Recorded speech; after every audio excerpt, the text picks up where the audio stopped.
Je suis à la Thomson Landry Gallery, qui est la plus merveilleuse des galeries de Toronto. Et t'exposes combien de tableaux actuellement? Là, ben, j'en avais amené 15 au départ. Après ça, j'en ai renvoyé 4. Il doit en rester peut-être 7, 8. Là. Je suis pas au courant. Là. Des fois, ils partent, puis je suis pas au courant. Ouais. Et là, est-ce que tu as d'autres toiles à préparer pour Toronto aussi? Oui, et comme par exemple, ils m'ont dit de garder celle qu'il y a derrière moi ici.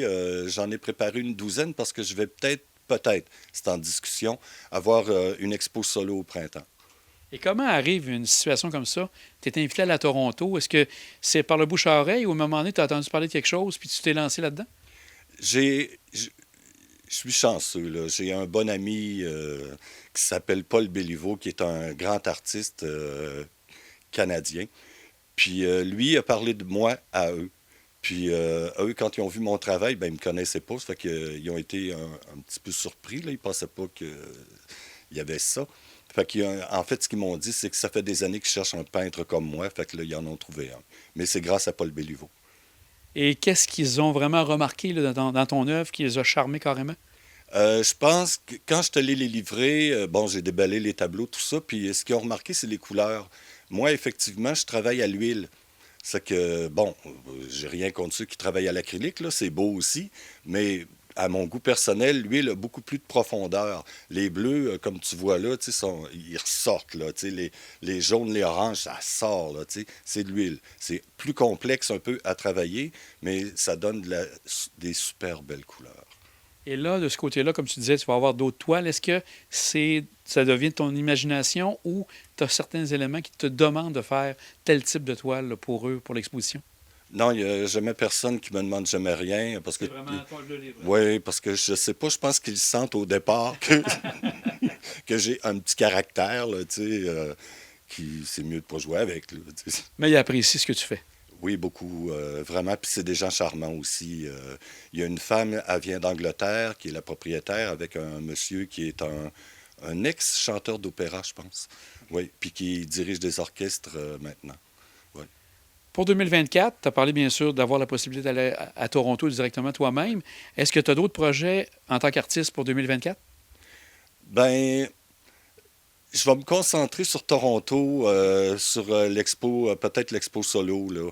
Je vais me concentrer là-dessus parce que moi, j'envoie jamais tous mes tableaux. Je vais en faire, mettons, 40. Je vais en choisir 20, les 20 plus beaux. Les 20 autres, ben, coudonc, qu'est-ce que tu veux? Tu sais, ils sont pas vraiment laids, mais je veux dire, c'est pas la crème sur le dessus, là. Moi, je prends la crème. Et là, maintenant, tu fais ce métier-là, j'y comprends, depuis une vingtaine d'années, à temps plein. C'est ton métier à temps plein. J'ai toujours eu deux jobs, là, comme tu OK. sais. Oui, oui. J'ai travaillé au CIUS pendant 18 ans, mais j'étais peintre aussi. J'ai toujours mené les deux en même temps, ce qui se fait très bien, là. Même que je trouve que de côtoyer des gens, ça nous ouvre des perspectives. Surtout dans les... J'ai travaillé dans un CHSLD aussi. Puis de voir les gens comme ça, c'est bon pour un artiste. C'est bon. Là, tu es maintenant à la retraite. Est-ce que tu trouves que ta création a changé depuis que tu es maintenant à la retraite ou ça continue encore? Ton imagination est utilisée de la même manière? Ah, ouais, c'est une bonne question. Mon imagination, non, c'est toujours pareil, mais débordante, là, plus contrôlée de par l'âge, parce qu'à un moment donné, c'est agaçant avoir beaucoup d'imagination. Ça peut créer des problèmes. Mais bon, tu sais, en vieillissant, on se calme un peu. Puis non, c'est assez semblable, là. Je veux dire, tant que ça va durer, cette affaire-là, je pense que c'est ma marque de commerce, une imagination débordante. Pour ceux qui souhaitent voir tes toiles ici dans la région de Québec, à quel endroit tu exposes? J'expose à la Galerie Québécois à Place-Royale. Justement, ils ont vendu un autre tableau hier. J'expose à la Galerie de Nord-Attelé, la Galerie Janine Blais. J'expose au galériste antiquaire Denis Lavallée, ici à Sainte-Famille aussi, qui va très bien. C'est une très belle boutique, là, puis ça va bien.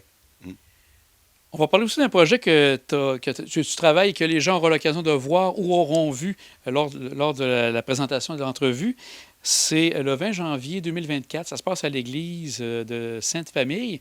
Quel est ce projet qui s'appelle la Nuit de la lecture?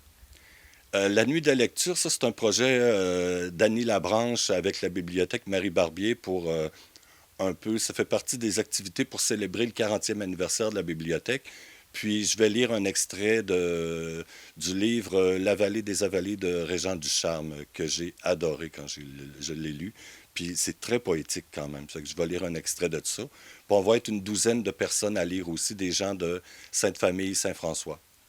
Et ça, on parle de nuit de lecture, mais c'est pas toute la nuit, là. Non, parce qu'on est trop vieux. Là. Je veux dire, à 20 ans, je te l'aurais fait toute la nuit, mais là, on va y aller plus mollo. Là. Ça va durer 1 heure et demie à peu près. Dans la soirée du 20 janvier. Oui. À 20 heures, de 20 heures à 21h30. Donc, ça, c'est une partie importante. Et de travailler ce projet-là, c'est quelque chose, parce qu'on voit que tu as fait l'affiche également du projet. Ça doit être quelque chose de bien intéressant à travailler en commun avec d'autres artistes. Ben, en fait, c'est pas tant moi qui l'ai organisé. Moi, j'ai fait l'affiche parce que, bon, j'ai quelqu'un de proche de moi qui s'occupe de faire ça. Puis elle a dit, tu me ferais-tu une affiche? Ben, j'ai dit oui, vu qu'elle me fait souvent à souper aussi. C'est que j'ai fait l'affiche. Puis c'est ça, là. Mais c'est surtout Annie qui s'en est occupée avec avec les filles de la bibliothèque. Et si on regarde pour le bleu, 2024, donc on est dans les débuts de l'année. Qu'est-ce qui se prépare au niveau du bleu cette année?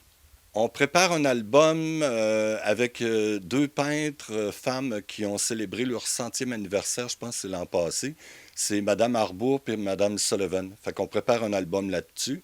On avait commencé un projet avec la MRC, mais ça nous a comme glissé des mains, puis c'est allé plus vers une compagnie de Portneuf.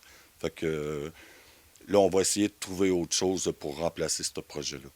Donc, ça va suivre pour 2024. Bien, Michel, on va te souhaiter en premier lieu, en tant qu'artiste, une belle année encore pour 2024. Et pour le bleu, bien, que ça continue encore de bien aller. Il y a tellement de beaux artistes ici sur l'île d'Orléans. Un grand merci. Merci beaucoup, puis bonjour à tout le monde.